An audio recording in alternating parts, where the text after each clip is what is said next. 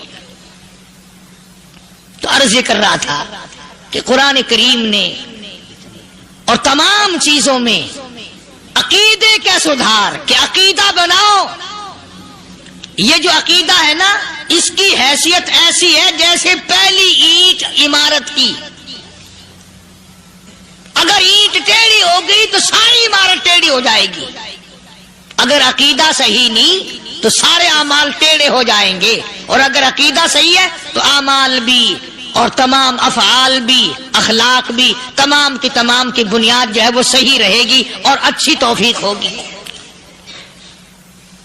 یہ عربی کلمہ ہے، آپ اور میں اگر کلمے کا معنی سمجھ لیں پھر بھی بات بنتی ہے، یہی تو معنی لا الہ الا اللہ، کوئی نہیں بگڑی بنانے والا، کوئی نہیں حاجت روا، کوئی نہیں مشکل کشا، کوئی نہیں تیرا ہاتھ پکڑنے والا، کوئی نہیں مجھے اور آپ کو اولاد دینے والا، کوئی نہیں بیوی بچے دینے والا، کوئی نہیں یہ ہر روز روٹی کھلانے پانی پلانے والا اس کے سوا کوئی نہیں، الا اللہ، ایک اللہ کی ذات ہے۔ اور فرمایا کہ یہ بتایا کس نے کہ یہ سب کچھ کرنے والا کون ہے؟ محمد الرسول اللہ صلی اللہ علیہ وسلم، کہ ہمارے آقا اور مولا حضرت محمد الرسول اللہ صلی اللہ علیہ وسلم نے بتایا۔ تو قرآن کریم کی آیتوں نے وضاحت کر دی وما تدری نفس ماذا تکسب غدا، کسی کو پتہ نہیں کل کیا ہو جائے گا، صبح کو کیا ہو جائے گا، شام کو کیا ہو جائے گا۔ وما تدری نفس بأي أرض تموت، کوئی نہیں جانتا موت کس جگہ پہ آئے گی۔ کسے معلوم ہے کہ میری قبر کہاں بنے گی؟ کوئی نہیں جانتا میرے اس بدن کو جانور کھا جائیں گے، کسی کو علم نہیں ہے کہ قبر کا گڑھا ملے گا کہ نہ ملے گا، کفن ملے گا کہ نہ ملے گا، نماز جنازہ نصیب ہوگی کہ نہ ہوگی، غسل نصیب ہوگا کہ نہ ہوگا، کوئی نہیں جانتا۔ کلمہ پڑھتے موت آئے گی یا کنجری کے گانے سنتے گاتے موت آئے گی؟ کس کو علم ہے کہ آخری کلام جو دنیا میں ہوگا وہ درود پاک ہوگا یا قرآن کریم ہوگا یا دعا ہوگی یا استغفار ہوگا، اور یا گالی منہ سے نکلے گی، دم نکل جائے گا؟ کسے معلوم ہے؟ اس لیے فرمایا وما تدری نفس بأي أرض تموت، کوئی نہیں جانتا موت صبح آئے گی یا شام آئے گی، بیوی بچوں کے سامنے آئے گی یا اسپتال میں، کوئی پاس ہوگا بھی یا کہ نہیں جس وقت موت آئے گی؟ کسے معلوم؟ سجدے میں آئے گی یا کنجری کی گود میں آئے گی؟ کیا پتا، فلم میں آئے گی یا مسجد میں آئے گی؟ پچھلے دنوں ایک جگہ ایک آدمی نے صبح کی اذان دی، بڑی اچھی اذان دیا کرتا تھا، اللہ کا نام بلند کیا، زمین پہ بیٹھا اور ختم، فجر کی اذان دی، جو سنے انہوں نے کہا یار ابھی تو اذان دی تھی، بس اللہ کی طرف لوگوں کو بلایا اور خود دنیا سے رخصت ہو گیا۔ ہاں کسی کی موت یوں بھی آیا کرتی ہے، کسی کی سجدے میں آ جاتی ہے، کسی کی مراقبے میں آ جاتی ہے۔ اللہ اکبر۔ کسی کی نماز میں آئے اللہ کی طرف دھیان لگے ایسا لگے کہ لگی جائے وہ چلا ہی جائے. ہمارے استاد محترم مولانا عبد الخالق صاحب رحمۃ اللہ علیہ یہاں کبیر والے میں تھے، بہت بڑے عالم، جید عالم، سمندر تھے علم کے.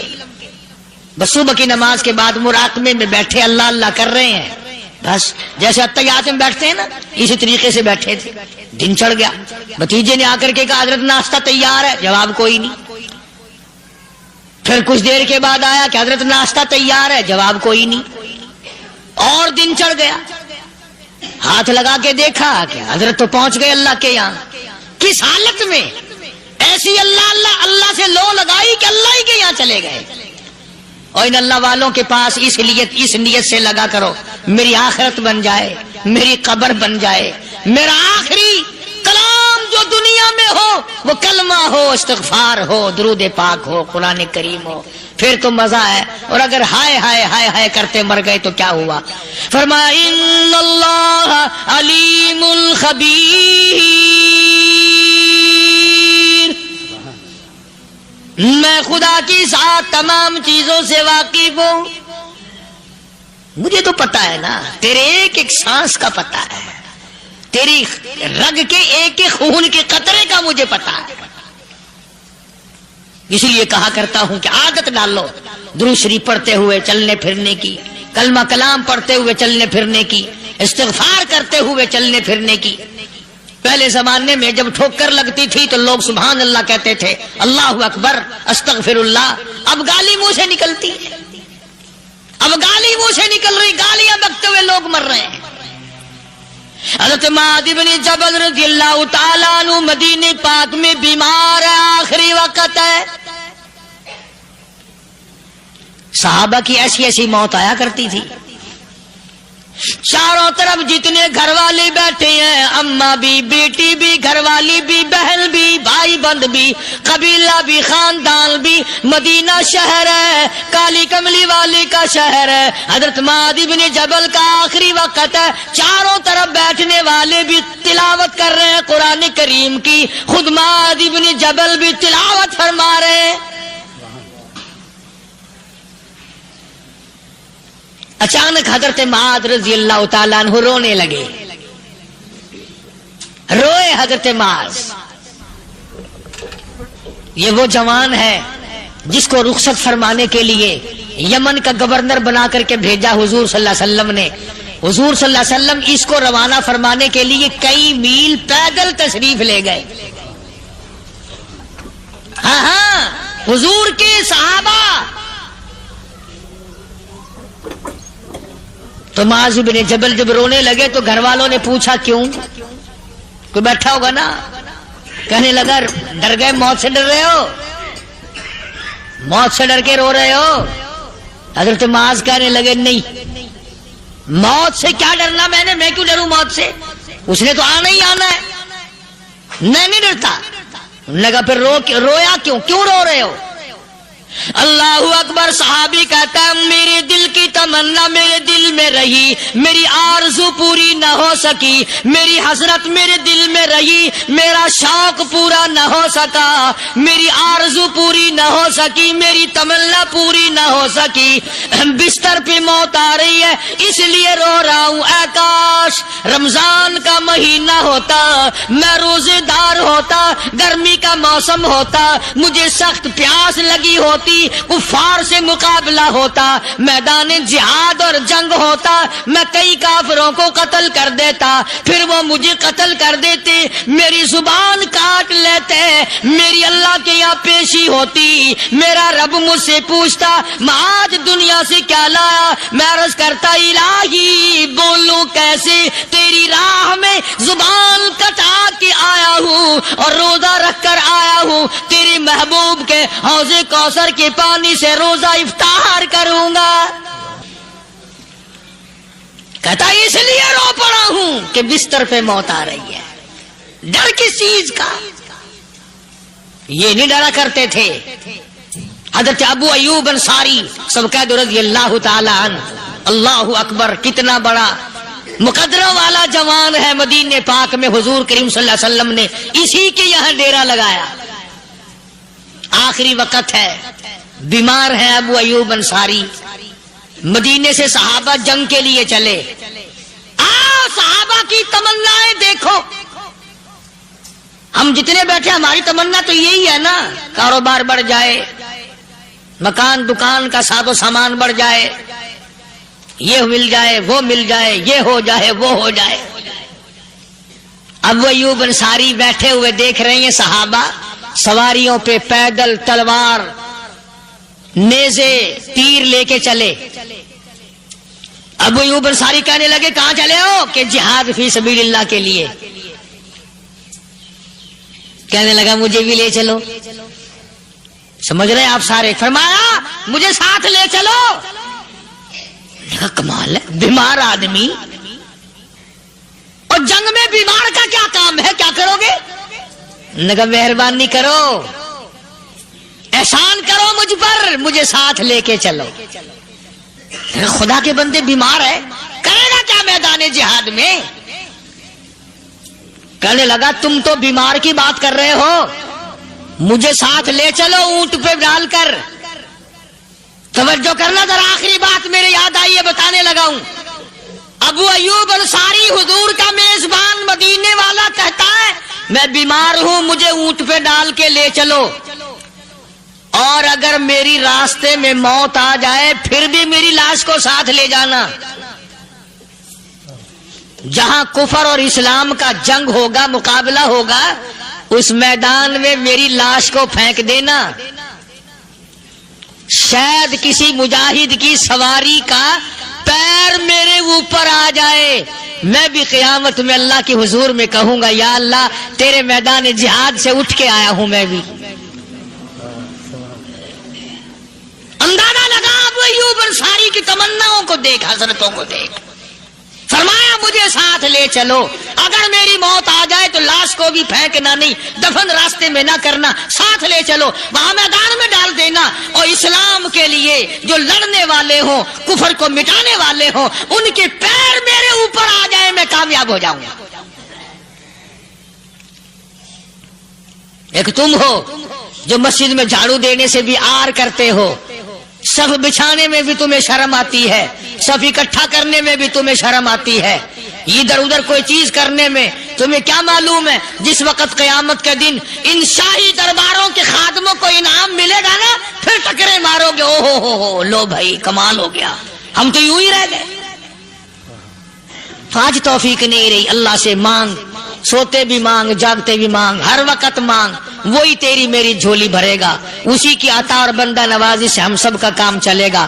فرمایا ان اللہ علیم خبیر، میں تمہاری ضروریات کو بھی جانتا ہوں، ہر چیز کا مجھے پتا ہے. اللہ مجھے اور آپ کو عمل کی توفیق عطا فرمائے. جیسے بہادر فرمانے لگے جو یوں کہے گا میرے نبی فوت ہو گئے میں اس کی گردن اتار ماروں گا. میرا نبی فوت نہیں ہو سکتا، میرا نبی دنیا سے نہیں جا سکتا، میرا نبی ہمیشہ ہمیشہ کے لیے رہے گا. لیکن جناب ابو بکر صدیق نے قرآن کریم کی آیت سنا کر کے سمجھایا. فرمایا وما محمد الا رسول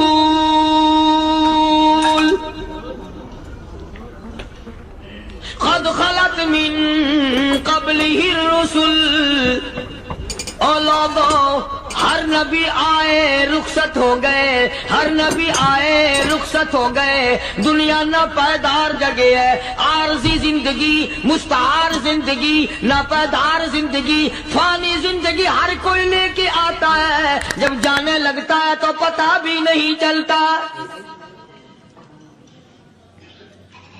اس لیے مجذوب کہتا کہ سونے چاندی کی چمک بس دیکھنے کی بات ہے، سونے چاندی کی چمک بس دیکھنے کی بات ہے، اور 4 دن کی چاندنی پھر اندھیری رات ہے، قبر میں ہمیشہ اندھیرا رہے گا.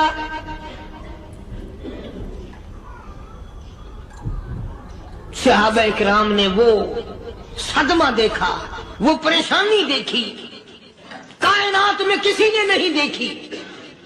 کسی نے بیوی کے مرنے کا صدمہ اٹھایا ہوگا، کسی نے جوان بیٹے کی موت کا صدمہ دیکھا ہوگا، کسی نے امی کے مرنے کا صدمہ دیکھا ہوگا، کسی نے ابا کے مرنے کا صدمہ دیکھا ہوگا۔ خدا کی قسم بلال سے جا کے پوچھو، جب کالی کملی والے کا تجھے دیدار نہ ملا تیرا کیا حال بنا؟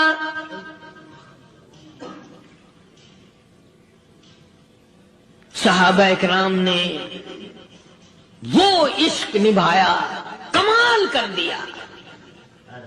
بڑے سے بڑی مصیبت آئی، اسلام کا سودا نہیں، ایمان کا سودا نہیں، دنیا کی طرف آئے ہی نہیں۔ کون ان حضرات کا مقابلہ کرے گا؟ کئی لوگ کہہ دیتے ہیں جی صحابہ انسان تھے، ان سے بھی غلطی ہو، میں ٹھیک ہے، میں کہتا ہوں تھے تو انسان، پر یہ دیکھو شاگرد کس کے ہیں۔ صحابہ ہیں تو انسان، پر یہ اندازہ لگاؤ مرید کس کے ہیں۔ صحابہ ہیں تو انسان، پر یہ سوچو کہ یہ مقتدی کس کے ہیں۔ صحابہ ہیں تو انسان، پر یہ دیکھو صحابہ اگر سپاہی ہے تو کالی کملی والا کمانڈر ان چیف ہے۔ براہ راست محمد عربی صلی اللہ علیہ وسلم کے صحابہ شاگرد ہیں، صحابہ حضور کے مرید ہیں، صحابہ حضور کے مقتدی ہیں، صحابہ حضور کی فوج کے سپاہی ہیں۔ ایک ایک نے کمال کر دیا۔ جناب ابو بکر صدیق رضی اللہ تعالیٰ عنہ فرماتے ہیں میں اچانک محلے میں جا نکلا۔ ابو بکر کہتا ہے میری یہ عادت تھی، شروع میں جو اسلام آیا مکے میں، چودھری مارتے ہیں، رئیس مارتے ہیں، سردار مارتے ہیں، کمزوروں کو مارتے ہیں۔ جو کلمہ پڑھتا تھا پہاڑ ٹوٹ جاتے تھے۔ پیر پکڑ کر مکی کی گلیوں میں گھسیٹا جاتا تھا، چمڑا ادھر جاتا تھا۔ آج یہ بات کہنا بڑا آسان ہے، تبلیغی ساتھی سفر کرتے ہیں، تکلیف اٹھاتے ہیں، اگر جی جاؤ کافروں کو کلمہ سکھا کے آؤ، اور کلمہ تو تیرے پلے نہیں تو کافروں کو تو پھر پہنچائیں گے نا۔ 80 سال کی عمر ہے، کلمہ صحیح نہیں آتا، قبر بالکل سر پہ ہے، موت سر پہ ہے، قبر سامنے ہے، پھر بھی کلمہ نہیں آتا۔ اور میں تو کئی مرتبہ کہا کرتا ہوں کہ یہ بھی فکر کیا کرو کہ اس نبی کی ذات پر تم درود پاک پڑھتے ہو صلی اللہ علیہ وسلم، جس کی ذات پہ خود خدا درود بھیجتا ہے، فرشتے بھیجتے ہیں۔ ہزاروں بار مجھ کو عنبر سے منہ دھو کر کے اگر درود پڑھو تو ڈرنا چاہیے بے ادبی نہ ہو جائے، تو غلط درود پڑھتا ہے نبی کی ذات پہ۔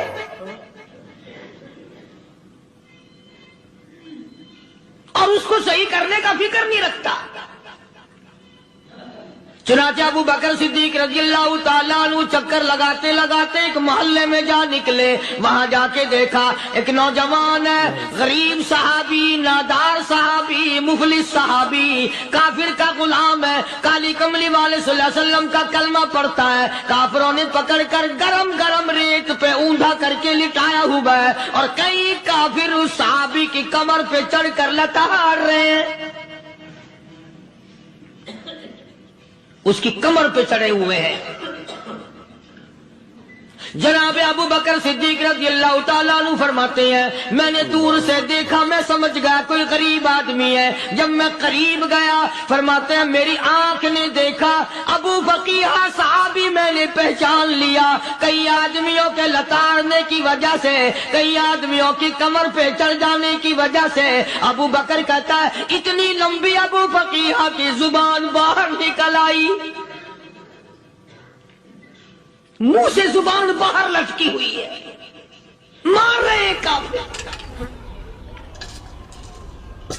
جناب ابو بکر صدیق رضی اللہ تعالیٰ عنہ نے فرما دیا نہ مارو، اللہ کا بندہ ہے۔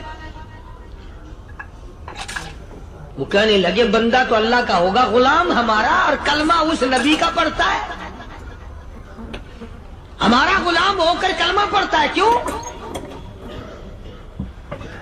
جب تک جان سے نہ مر جائے گا ہم چھوڑیں گے نہیں، ہم اسے ختم کر کے دم لیں گے۔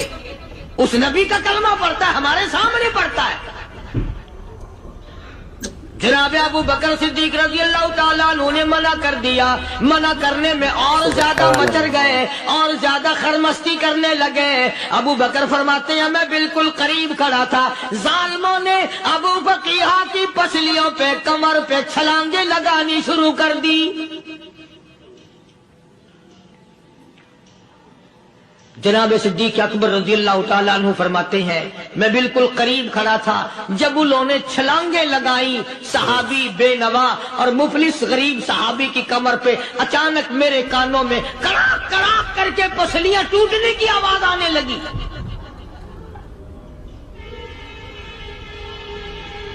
میرے سے برداشت نہ ہوا، میں برداشت نہ کر سکا۔ جناب ابو بکر رضی اللہ تعالیٰ عنہ فرماتے ہیں میں نے کہا ظالموں سودا کر لو میں خرید لوں گا۔ انہوں نے جو منہ مانگے دام مانگے، جناب ابو بکر صدیق رضی اللہ تعالیٰ عنہ نے وہ دام دے دیے، پیسے دے دیے۔ ہاں ہاں، غریب کی ہمدردی کی، مظلوم کی ہمدردی کی۔ آج ہمارے پاس جو پیسہ ہے وہ کنجری پہ خرچ ہو سکتا ہے، بدماشی پہ خرچ ہو سکتا ہے، ٹیپ چلو اور فیشن پہ خرچ ہو سکتا ہے، اللہ کے دین پہ خرچ کرنے کی ہمیں توفیق نہیں ہوتی۔ سارے سال کی کمائی کا حساب لگائیں کہ ہم نے کتنا اپنے بیوی بچوں پہ خرچ کیا، کتنا اللہ اور اس کے رسول اور اللہ کے قرآن پہ خرچ کیا۔ 100-2% بھی نہیں بنتا۔ جناب ابو بکر رضی اللہ تعالیٰ عنہ نے ابو بقیہ رضی اللہ تعالیٰ عنہ کو خرید لیا، کافروں کے نیچے سے نکال لیا، کپڑے جھاڑے، زخموں پہ مرہم پٹی کی۔ ابو بکر دوڑے دوڑے پانی کا پیالہ لے آئے اور فرمانے لگے ابو فقیہ تجھے بڑی مار پڑی ہے، بڑی تکلیف پہنچی ہے، میں نے تیری زبان باہر لٹکی ہوئی دیکھی، نکلی ہوئی دیکھی، خشکی آ گئی ہوگی، زبان پہ کانٹے جم گئے ہوں گے، تھوڑا سا پانی پی لے۔ ابو بقیہ کہتا ابو بکر تیرے احسان کا بدلہ خدا دے گا، تیری مہربانیوں کا بدلہ خدا دے گا، میں نہیں دے سکتا، تو نے پیسے خرچ کر کے مجھے آزاد کرایا، میں تجھے دعا دے سکتا ہوں، میں غریب ہوں، میں نادار ہوں، میں مفلس ہوں، میں مسکین ہوں، اور ابو بکر تنگ نہ کر، میں پانی پی نہیں سکتا۔ کیا بات ہے، کیوں پانی نہیں پی سکتا؟ کہنے لگا ابو بکر تجھے کیا معلوم ہے جن کی وجہ سے میری پسلیاں توڑ دی گئی، جن کی وجہ سے مجھے مارا گیا، جن کی وجہ سے مجھے لتاڑا گیا، جن کی وجہ سے میری پسلیاں توڑی گئی، جن کی وجہ سے میرا یہ حال کیا گیا، جب تک میں آقا کا دیدار نہ کر لوں میں پانی کی بوند پی نہیں سکتا۔ مجھے پہلے شربت دیدار پینا ہے، میں نے سرکار مدینہ صلی اللہ علیہ وسلم کی زیارت پہلے کروں گا، پانی بعد میں پیوں گا۔ او ابو بقیہ تجھے تو بڑی سخت مار پڑی ہے، تجھے تو بڑی تکلیف پہنچائی گئی ہے، میں تجھے حضور کے دربار میں لے کے چلوں گا، تو پانی تو پی لے۔ کہتا کوئی مجنوں بتاتا ہے، کوئی کہتا ہے دیوانہ، کوئی مجنوں بتاتا ہے، کوئی کہتا ہے دیوانہ، یہ تو مرض عشق احمد کا ہوا بیمار میں بھی ہوں۔ اور ابو بکر تجھے کیا معلوم ہے مجھے عشق لگا ہوا ہے، مجھے سوز و گداز لگی ہوئی ہے، میں اپنے دل میں کسی کو بسائے بیٹھا ہوں، جب تک اس آقا کا دیدار نہ کر لوں مجھے چین نہیں آئے گا۔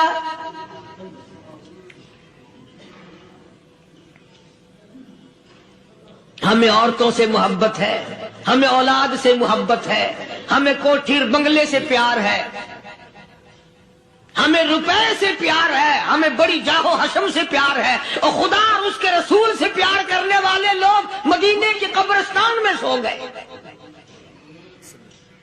قرآن سے پیار کرنے والے لوگ حضور کے درباری لوگ وہیں سو گئے۔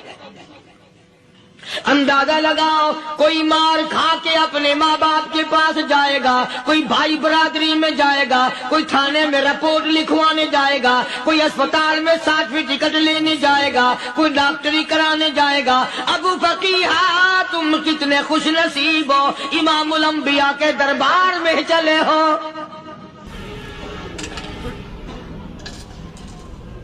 حضور اکرم سب کہہ دو صلی اللہ علیہ وسلم کے دربار میں ابو فقیہہ کو لایا جا رہا ہے۔ علماء نے لکھا ہے کہ جب ابو فقیہہ حضرت کے دربار میں پہنچے تو خبر تو پہلے تھی نا کہ بڑی مار پڑی ہے، رحمت کائنات نے اٹھ کر سینے سے لگا لیا، تشریف فرما ہوئے۔ فرمایا ابو فقیہہ، جی حضور میں نے سنا ہے تو نے پانی نہیں پیا، اتنی مار پڑی تیری پسلیاں توڑ دی گئی، تیری کمر پہ چھلانگیں لگائی گئی، تجھے گرم گرم لیٹ پہ لٹایا گیا، تیری زبان باہر نکل آئی، اور میں نے سنا ہے تو نے پانی نہیں پیا۔ کہتا ہے آقا ہاں نہیں پیا۔ فرمایا کیوں نہیں پیا؟ کہتا ہے آقا میں اس وقت پانی پیتا میرے منہ میں صرف پانی جاتا، اب پیوں گا ہاتھ تیرا ہوگا منہ میرا ہوگا، پانی میرے منہ میں جائے گا، مجھے حوض کوثر کا مزہ یہی آ جائے گا، مجھے لطف آئے گا محمد عربی صلی اللہ علیہ وسلم کے ہاتھ سے پانی پینے کا۔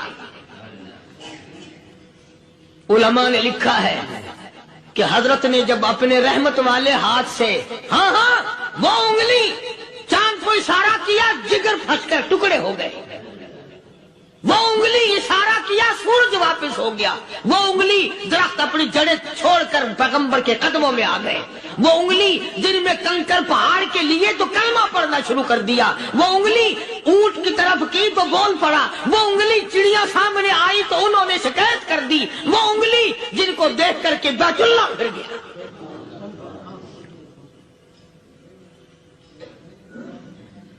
مدنی کریم صلی اللہ علیہ وسلم نے یوں پانی کا پیالہ اٹھایا، ابو فقیہہ نے پیالہ پکڑنے کے لیے یوں آگے کو ہاتھ کیا، فرمایا اب وہی بات ہوگی، ہاتھ میرا ہوگا منہ تیرا ہوگا، میں اپنے ہاتھ سے پلاؤں گا۔ ابو فقیہہ کو پانی پلا دیا، اور پانی پلانے کے بعد پوچھا اب تیرا کیا حال ہے؟ اب حال کیا ہے؟ کہتا ہے آقا تیرے چہرے پہ فدا شمس و قمر، تیرے چہرے پہ فدا شمس و قمر، تیری زلفوں پہ تصدق شام و سحر،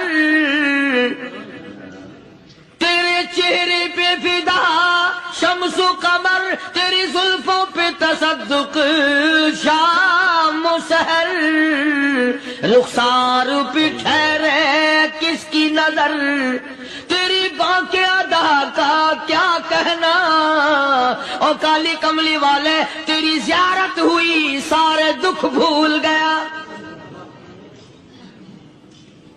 میرے سارے غم ٹل گئے، میرے سارے دکھ دور ہو گئے، میری ساری پریشانی دور ہو گئی، اور میں تو اب مزے میں ہوں۔ جناب ابو بکر صدیق رضی اللہ تعالیٰ عنہ نے مال خرچ کیا، صحابہ کرام کی جانیں بچائیں۔ قیامت کا دن ہوگا،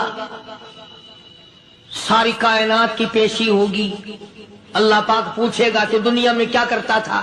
کوئی کہے گا میں کھیتی باڑی کرتا تھا، کوئی کہے گا میں دفتر میں نوکر تھا، کوئی کہے گا میری دکان تھی، کوئی کہے گا میں یہ کمائی کرتا تھا، کوئی کہے گا میں یہ کمائی کرتا تھا۔ آئے گی باری ابو بکر کی، اللہ پاک پوچھے گا دنیا سے کیا لایا؟ ابو فقیہہ، حضرت بلال، حضرت نادیہ، حضرت زنیرہ اور کتنے صحابہ کرام کی جماعت کو پکڑ کر اللہ کے عدالت میں کھڑا کر کے ابو بکر کہے گا الہی صدیق کی کمائی تیرے سامنے موجود ہے۔ مبارک ہے یہ لوگ کہ ان حضرات نے محض اللہ اور اس کے رسول کریم صلی اللہ علیہ وسلم کو راضی کرنے کے لیے اپنا سب کچھ قربان کر دیا،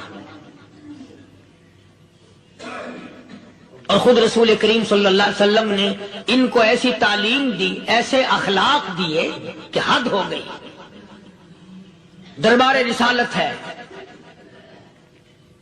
ایک کافر مسافر آتا ہے بھی کافر، ہے بھی مسافر، ہے بھی معمر، بوڑھا آدمی ہے۔ کبھی کبھی سوچتا ہوں کہ اس زمانے کے تو کافروں میں بھی کوئی خوبی ہوا کرتی تھی، منافقت تو نہیں تھی نا، منافقت نہیں تھی، چال بازی نہیں کرتے تھے، ہیرا پھیری نہیں کرتے تھے۔ سبحان وہ بوڑھا مسافر کافر سرکار دو عالم صلی اللہ علیہ وسلم کے دربار میں آیا، آ کے کہنے لگا نبی اللہ میں بوڑھا ہوں، مسافر ہوں بھی تیرا اور تیرے خدا کا منکر، پر میں سوال کرتا ہوں کوئی سواری دو، میرا گھر بڑا دور ہے، میں اس پر سوار ہو کر اپنے گھر پہنچ جاؤں۔ حالانکہ مسلمانوں کے پاس سواریاں کہاں تھی، خود تنگی میں تھے، وطن چھوڑ کے آئے، قربانیاں دے کے آئے، پتے چباتے ہوئے آئے، پانی پورا رج کے پینے کے لیے پانی نہیں ملتا، اور حضور کریم صلی اللہ علیہ وسلم کو پتا تھا کہ یہ سوال کرنے والا ہمارے عقیدے کا نہیں،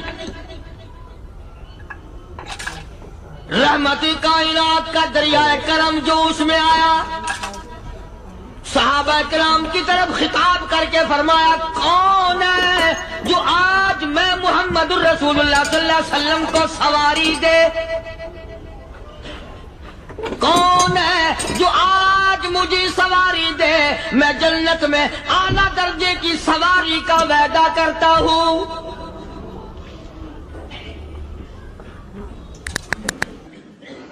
حضرت عبادہ بن ثابت رضی اللہ تعالیٰ عنہ صحابے اٹھے اور اپنی ڈاچی، اپنی اونٹنی حضور کے ہاتھ میں پکڑا دی، اور حضور نے اس مسافر کو دے دی کہ لے بھائی سواری تجھے مل گئی۔ اب وہ مسافر جو تھا بوڑھا، وہ کہنے لگا جی میرے پاس کپڑا بھی نہیں ہے، اب تم جیسا اگر کوئی سیٹ ہوتا نا آنکھیں نکالتا کہ ہم نے تیرے لیے یہاں کو ٹیکسٹائل مل چلا رکھے، سواری مل گئی تو اور آگے کو چل گیا، راستہ پکڑا پڑا جا۔ خدا جانے دھکے دیتے، خدا جانے مکے مارتے، خدا جانے کتنی باتیں بناتے۔ امام الانبیاء محبوب کبریا حضرت محمد مصطفیٰ صلی اللہ تعالی علیہ وسلم پھر کھڑے ہو گئے، صحابہ کرام کو خطاب کر کے فرمایا کون ہے جو آج مجھے کپڑا دے، کل میں جنت میں اعلیٰ درجے کی پوشاک اور لباس جوڑوں کا وعدہ کرتا ہوں۔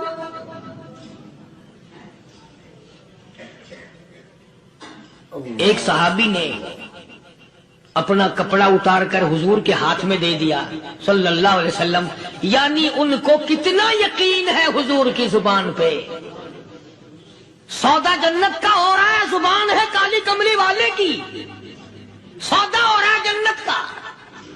اور آج تمہیں سارا قرآن سنا دو، اس سنانے والے کا بھی ڈھلا کے سننے والا، مولوی کہتے رہتے ہیں یار کوئی بات نہیں، جنت کس نے دیکھی ہے؟ صحابہ کرام میں سے کسی نے کپڑا دے دیا، حضور کریم صلی اللہ علیہ وسلم نے کپڑا لیا اور اس مسافر کو دے دیا کہ لے بھی کپڑا بھی مل گیا۔ ہے بھی کافر، اپنے عقیدے کا نہیں، اپنے قبیلے کا نہیں، اپنے خاندان کا نہیں۔ اب وہ کہنے لگا کہ نبی اللہ مجھے بھوک بھی لگی ہے، میں نے روٹی بھی کھانی ہے۔ مدنی کریم صلی اللہ تعالی علیہ وسلم پھر کھڑے ہو گئے اور صحابہ کرام کو خطاب کر کے فرمایا کون ہے جو مجھے آج کھانا دے، روٹی دے، کل میں جنت میں اعلیٰ درجے کے کھانے کا وعدہ کرتا ہوں۔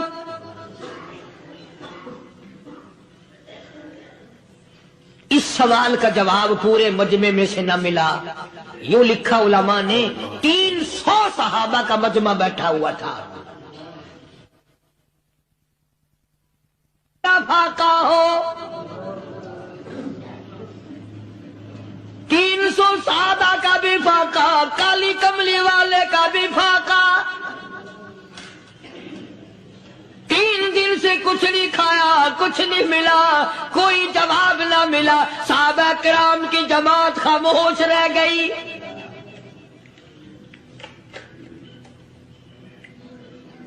سلمان فارسی رضی اللہ تعالیٰ عنہ اٹھے اور اس مسافر کا ہاتھ پکڑا اور کہنے لگا میں تجھے ایسے دروازے پہ لے کے چلوں گا جہاں سے کچھ نہ کچھ کھانے کے لیے مل جائے گا۔ آیا ہے سلمان فارسی مسافر کو لے کر خاتون جنت سیدہ فاطمہ الزہرا رضی اللہ تعالیٰ عنہا کے دروازے پہ اور آواز لگائی، یا اہل بیت رسول اللہ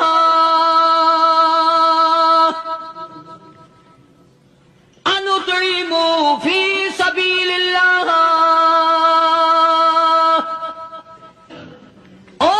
نبی کی لخت جگر، نبی کی نوری نظر اور نبی کے جگر کے ٹکڑے اور کالی کملی والے کی بیٹی اے فاطمہ، ایک آدمی بھوکا ہے، کھانا کھلانا ہے، اس کے لیے کھانا بھیجو۔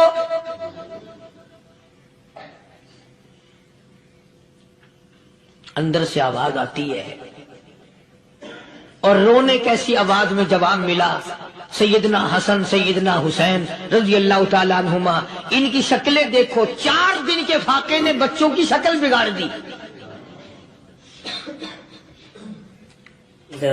پیغمبر کے نواسوں کا فاقہ، پیغمبر کا نواسا، پیغمبر کی بیٹی کا فاقہ، تمام مسلمان فاقے سے ہے، کوئی گلہ نہیں کرتا، کوئی شکایت نہیں کرتا، کوئی اعتراض نہیں کرتا۔ اسی حالت میں اگر جنگ بھی ہو جائے تو صحابہ پھر بھی پیچھے رہنے کو تیار ہے۔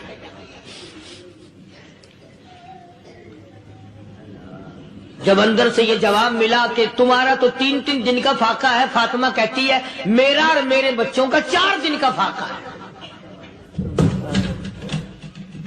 تو سلمان فارسی اس مسافر کو لے کے واپس ہونے لگا۔ اندر سے آواز آتی ہے خالی نہ جاؤ، میرے سر کی چادر لے جاؤ، یہ لے جا کر یہودی کے پاس گروی رکھ دو، گہنا رکھ دو، غلہ لے آؤ، میں پیس پکا کے کھلا کے بھیجوں گی۔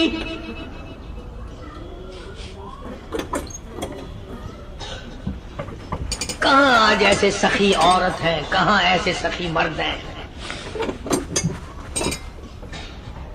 مسافر کو کون کھلائے، دین پر خرچ کون کرے؟ کسی طالب علموں کو، آپ میں سے اکثریت ایسے لوگوں کی ہے جنہوں نے ساری عمر میں، سارے سال میں کبھی ایک قرآن پڑھنے والے طالب علم کو روٹی نہیں کھلائی، اور پھر یہ کبھی نہیں سوچا کہ میں آخر کما رہا ہوں تو کیا کر رہا ہوں۔ بس شیطان یوں کہہ دیتا ہے یہ تو بڑے بڑے امیروں کا کام ہے، تو غریب آدمی ہے، تیرے بس کا یہ کہاں کام ہے؟ یہ تو بڑے بڑے امیروں کا کام ہے طالب علموں کو، مسافروں کو کھانا کھلانا۔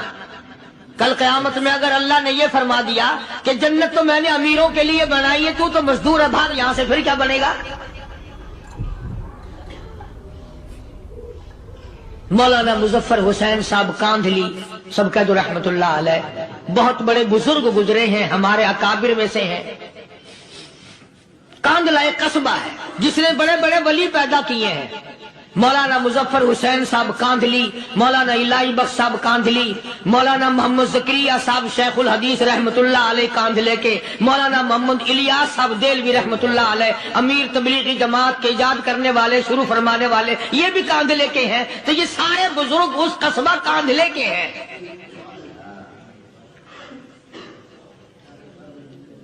تو مولانا مظفر حسین پانی پت سے پیدل چل دیے اپنے کاندھلے کرانے کی طرف۔ راستے میں ایک بستی آئی، شام ہو گئی تو حضرت نے وہیں قیام کر لیا، ٹھہر گئے، عصر کی نماز پڑھی، مغرب کی نماز پڑھی، مسجد میں صفائی کی، اذان دی، کوئی ایک آدھ آدمی آیا تو جماعت کر لی۔ وہ جو آدمی آیا اس نے پوچھا مولانا آپ مسافر ہیں؟ کہ جی ہاں۔ کہ رات کو یہی رہو گے؟ کہ جی حضور۔ وہ آدمی 3 روٹیاں لے کر آیا اور مولانا نے وہ 3 روٹیاں کھا لی اور سو گئے۔ تو مولانا فرماتے ہیں کہ مجھے اس رات میں حضور اکرم صلی اللہ علیہ وسلم کا 3 مرتبہ دیدار مل گیا، 3 مرتبہ حضور کی مجھے زیارت ملی۔ مولانا فرماتے ہیں میں تو اگلے دن بھی وہاں ٹھہر گیا کہ یہ جگہ چھوڑنے کی ہے، جہاں اتنی بڑی دولت ملے یہاں تو ساری عمر پڑا رہے آدمی۔ تو حضرت فرماتے ہیں کہ اگلے دن وہی مسافر مولانا مسافر ہیں، وہی آدمی ہے، 2 روٹیاں لے کر آیا اور مولانا فرماتے میں نے 2 روٹیاں کھا لی تو اس رات کو مجھے 2 مرتبہ حضور صلی اللہ علیہ وسلم کا دیدار ملا. میں تیسرے دن بھی وہی ٹھہر گیا. تیسرے دن شام کو وہی آدمی 1 روٹی لے کر آیا اور میں نے وہ روٹی کھا لی تو اس رات کو حضور کریم صلی اللہ علیہ وسلم کی 1 مرتبہ زیارت ہوئی، 1 مرتبہ دیدار ملا. تو مولانا فرماتے ہیں میری سمجھ میں یہ بات بیٹھ گئی کہ یہ نہ تو جگہ کی برکت نہ بستی کی برکت، یہ تو اس کی روٹیوں کی برکت ہے. 3 کھائی تو 3 مرتبہ دیدار ہوا، 2 کھائی تو 2 مرتبہ دیدار ہوا، 1 کھائی تو 1 مرتبہ. یہ تو اس کی روٹی کی کرامت ہے. تو وہی آدمی جو روٹی لانے والا تھا وہ کہنے لگا مولانا کل آپ تشریف لے جائیں، یہاں نہ ٹھہرنا. تو حضرت فرماتے ہیں میں نے کہا کیوں بھائی، مجھے تو ایسی دولت مل رہی ہے میں یہیں پڑا رہا ہوں. وہ کہنے لگا اللہ والے آپ کو پتہ نہیں، پرسوں میں مزدوری کر کے اتنا ہی آٹا لایا تھا کہ 3 روٹیاں بنی، اتنا ہی آٹا بنا تھا 3 روٹیاں بنی. میں اپنے نام کی روٹی اٹھا کے چل دیا. میری بیوی نے پوچھا کہاں؟ میں نے بتایا مسجد میں ایک اللہ والا مسافر ہے. وہ کہنے لگی میں بھی فاقہ کر لوں گی، میرے نام کی روٹی بھی اس مسافر کے لیے لے جا. کہتا ہے میں نے دونوں اٹھا لی. تیسری روٹی ایک بچہ ہمارا اس کے لیے چھوڑ دی. وہ بچہ کہنے لگا اچھا ماں باپ جنت میں جائیں، بیٹا کدھر رہے گا؟ میں بھی فاقہ کروں گا، میرے نام کی بھی لے جا.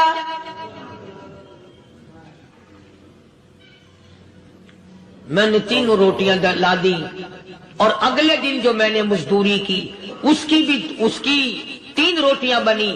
بچے کی حالت خراب ہو گئی تھی، اس کو دے آیا. ہم نے میاں بیوی نے چوتھے دن بھی فاقہ کر لیا اور آج بیوی کی حالت بھی خراب ہو گئی تھی. آج صرف اپنی لایا ہوں مولانا، اس لیے عرض کر دیا کبھی کل میرا پیر نہ پھسل جائے، ایسا نہ ہو میرا قدم ڈگمگا جائے، ایسا نہ ہو بھوک کا مارا میں کچھ اور کر بیٹھوں، اس لیے عرض کر دیا کل آپ تشریف لے جائیں. عرض ہی میں یہ کر رہا تھا کہ کسی زمانے میں دوسرے کی خیر خواہی کے لیے لوگ سب کچھ کر گزرتے تھے. حضرت محمد الرسول اللہ صلی اللہ تعالی علیہ وسلم کے پاس جنگ بدر کے قیدی آئے تھے کافر، اسلام کے دشمن، دین کے دشمن، قرآن کے دشمن، ایمان کے دشمن. مگر صحابہ کرام کو فرمایا یہ میرے مہمان ہیں. حضور نے فرما دیا صلی اللہ علیہ وسلم. ایک صحابی جو ایک مہمان کو لے گیا، حضور کے مہمان کو، تھے جنگی قیدی. علماء کرام نے لکھا صحابی کے گھر میں کھانا تھوڑا تھا، اس کافر کو تو کھانا دے دیا، آپ اس کے پاس بیٹھ کر درخت کے پتے چبا لیے. دوسرا دن آیا پھر ایسا ہی کیا. اس حضور کے مہمان جنگ بدر کے قیدی کافر کو کھانا کھلایا، خود درخت کے پتے چبا لیے. تیسرا دن آیا وہ جنگی کافر کہنے لگا، قیدی کہنے لگا آج پہلے کلمہ پڑھا پھر روٹی کھلا. میں پہلے مسلمان بنتا ہوں اس کے بعد میں کھانا کھاؤں گا. ارے تم اتنے اپنے اوپر دوسرے کو ترجیح دیتے ہو کہ ہم کافر بھی ہیں، تمہیں مارنے والے تمہیں مارنے آئے تھے اور تمہارا حال یہ کر دیا کالی کمری والے نے کہ خود پتے چباتے ہو، دشمن کو کھانا کھلاتے ہو، خود درختوں کے پتے چبا رہے ہو. محمد صلی اللہ علیہ وسلم نے تمہیں اتنا اونچا بنا دیا، نگاہ نبوت نے تمہیں ایسا رنگ دیا اور نبی کے دروازے نے تمہیں وہ دیا کہ قیامت آ سکتی ہے مگر صحابہ تمہاری دولت نہیں چھین سکتے. تو فاطمۃ الزہرا رضی اللہ تعالی عنہا نے سر کی چادر اتار کر دے دی سلمان فارسی کو کہ یہ لے جا، یہودی کے پاس جا کے گروی رکھ دے، دانا غلہ لے آ، میں پیش پکا کے کھلا کے بھیجوں. سلمان فارسی کہتے ہیں رضی اللہ تعالی عنہ کہ ہم چادر لے کر کے یہودی کے پاس گئے اور یہودی کو سارا قصہ بتایا. اس یہودی نے چادر لے کر رکھ لی اور غلہ تولنے لگا دینے کے لیے، تو رو رہا تھا۔ ہم نے پوچھا تجھے کیا ہوا، تو کیوں رویا؟ کہنے لگا مسلمانوں، ہماری توریت میں واقعہ موجود ہے، قصہ موجود ہے، آخر الزماں پیغمبر صلی اللہ علیہ وسلم کی بیٹی کی دروازے پہ ایک بھوکا کافر مسافر آئے گا، اس کا پیٹ بھرنے کے لیے نبی کی بیٹی اپنی چادر اتار کر گروی رکھ دے گی، یہودی کے پاس غلہ منگوا کے کھانا کھلائے گی۔ آج توریت کی بات سچی ہو گئی، چادر آئی رکھی ہے، میں وہ یہودی ہوں۔